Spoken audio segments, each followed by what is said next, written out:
शहदादकोट में एसटीपी पारां सेप्को अमलदारनि जी आमदनी खां वधीक असासन जी नेब खां जांच कराइण, बिजली जी लोड शेडिंग, सड़ियल ट्रांसफार्मर तब्दील न करण ख़िलाफ़ एहतजाजी रैली कढी धरणो हयो वियो।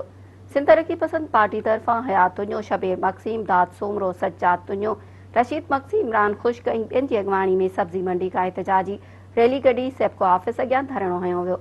हुन मौक़े ते अॻवाननि मीडिया सां ॻाल्हाईंदे चयो त शहर में बिजली चोरी जा सभ खां वॾा चोर सेप्को अमलदार आहिनि, जेके ॻरी रिश्वत ऐं सियासी सिफ़ारिश एवज़ात सां बिजली चोरी कराए रहिया आहिनि।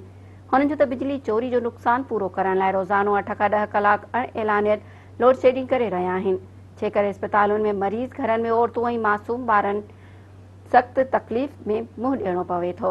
हुननि जो त सेप्को अमलदार जेके नौकरी खां अॻु तमामु मिसकीन ऐं ग़रीब हुआ, उहे नौकरी जे कुझु सालनि अंदर ई बंगलनि, गाॾियुनि ऐं फैक्ट्रियुनि जा मालिक बणिजी विया आहिनि। हुननि मुतालबो कयो त सेप्को अमलदारनि जी आमदनी खां वधीक असासन जी जांच कराए बिजली जी लोड शेडिंग ख़त्म करे सड़ियल ट्रांसफार्मर तब्दील कया वञनि।